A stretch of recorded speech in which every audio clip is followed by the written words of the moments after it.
And I think you will want to get on the phone about this next story as well. I think this is shocking. It enrages me. Emily Spurrell is the chairwoman of the Association of Police and Crime Commissioners. These are the crime commissioners, you know, that you vote for, that are completely useless and ineffective. They've been around for about, I think, since 2012 or something like that. They've just announced they're phasing them out. No one will notice because they didn't really ever do anything. But they're quite a hotbed of lefties and woke people, as are so many of our police forces now, which is driving me nuts. So this woman, who's the boss of all bosses when it comes to police and crime commissioners, Emily Spurrell, or should that be Spurrell? I don't know. She's given a speech in which she said that national flags on Britain's streets, particularly the St George's Cross, are tools of division and intimidation. She says they're sowing fear, fueling division, demonising communities, and so on and so forth. She's also hit out this crime commissioner, this police chief, if you like. She's hit out at Shabana Mahmood, the Home Secretary's asylum plans, saying they're demonising communities.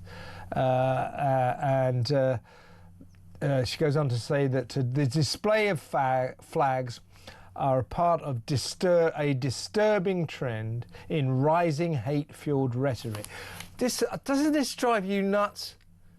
It's our flag. What on earth are you talking about, Mrs. Spurrell? Let's talk to a proper copper, Mike Neville, former Met Police detective.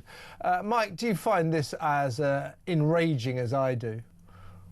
I do, Kevin, and I'd link it to, as a veteran, I'd link it to the defence of the nation, because how can you get people to join the armed forces if you can't be proud of your country? You know, every soldier like me, every sailor and member of the Air Force, you sign up to die if need be for your country. So you have to have pride in your country. And if you can't fly your flag, what can you do? And, you know, you go to France, the tricolour is all over the place. You go to Ireland and their Irish tricolour is all over the place. And what strikes me with the likes of Emily Spurrell, she's from Liverpool, so it's a hotbed of left-wing politics, of course. And it's perfectly acceptable to fly hundreds of pride flags, hundreds of Palestinian flags. And for some reason, these pride and Palestinian flags, they're never a risk to health and safety. But fly a St George's flag and, oh my God, you're causing all sorts of aggravation, and you're going to cause accidents and all sorts of nonsense. So it really sums up the problem the left have with patriotism in this country. And that also, the other thing, you'll recognise this. I mean, she's not technically a copper, she's a police commissioner, so she's sort of the elected person who sort of monitors the local police force. Is there any complaints or anything? She works with the local chief constable.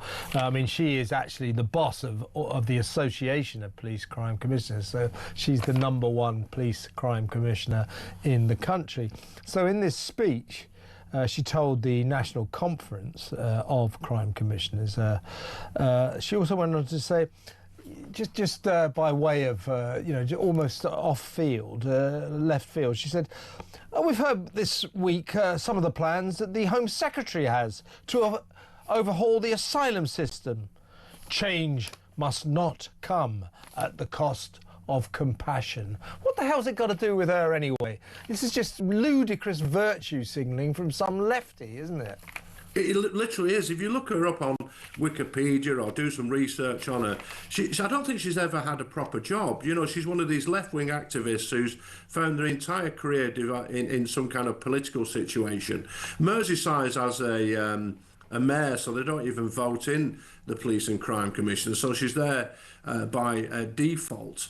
But they have so little influence, these police and crime commissioners, that they get in the sack anyway. And it's got so ridiculous now, hasn't it? The whole country's fallen apart when you've got the far left criticising the Home Secretary for wanting to crack down on immigration. And she made a big point, this Spurrell woman, about violence against women and girls. And how much violence against women and girls do we see illegal immigrants committing? On a personal level, Kevin, I've got my youngest daughter goes to school in Bournemouth. I had to sit her down and talk to her about strange men in Bournemouth. Bournemouth used to be the quintessential English nice seaside town. Now it's got 3 hotels full of young men whom we know nothing, who come from countries where women can be treated very, very badly and sexually assaulted without the man ever being prosecuted. And that's the fear that people have. And this silly woman has no idea. She lives in a world of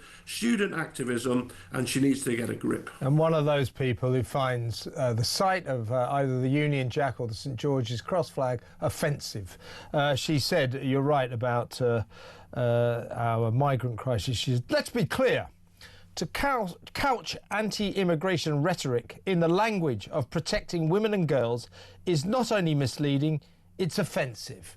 It's not offensive. It's not offensive.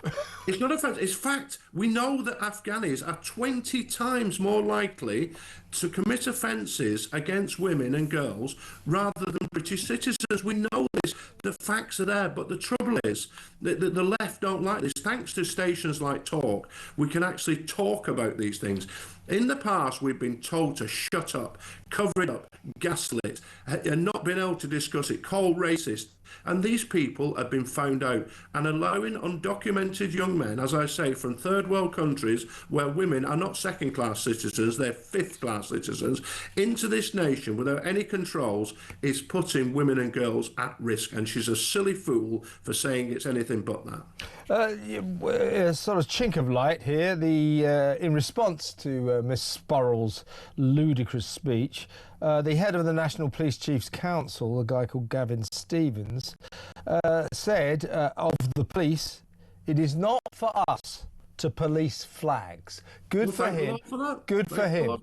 Thank the Lord for that. Perhaps they can stop policing tweets as well. Flags, tweets. Come on, man. One step at a time. Come on. Let's get on with it. Let's get arresting those burglars, thieves, robbers and rapists again. Let's get back to basics.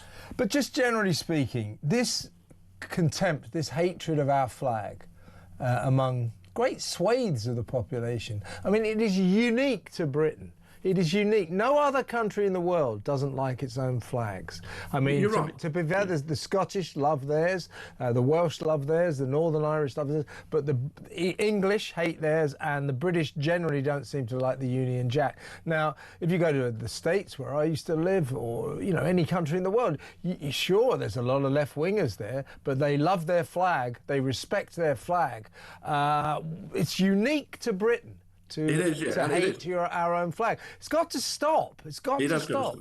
I mean, I was out in the States and I was asked to take a part in a thing called Flags of the Brave, where they arrive with a flag that represents every serviceman killed in Iraq and Afghanistan. The whole community come out and hundreds of flags are laid out. There's a service. Yet in this country, well, you remember, this isn't new. In the 1930s, George Orwell said that there was too many intellectuals in this country who'd rather steal from the poor box than stand to attention and sing God Save the King. So it's not really changed. And we've got to get over this. But as I say, it is a matter of national emergency, because unless we can get young people to join the armed forces who are proud of their nation and willing to die for it, we're in a big problem with the threat from Russia, China, Islamic terrorism and whatever else. We need to get a grip of this. Yeah, and to get a grip of it, you need a patriotic country. You need people who love their country. Too many people in this country see it as a badge of honour that they despise their country. Kevin, a test is this. You speak to young children and say the word Nelson and see who they know it is.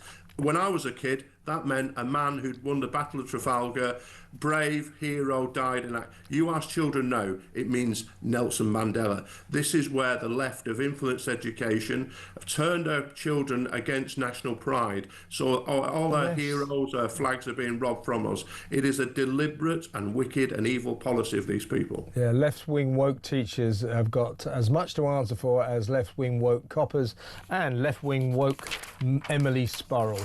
Mike, what a pleasure to talk to you. Always a pleasure. Thank you so much for your time. Mike Neville there, former Met police detective.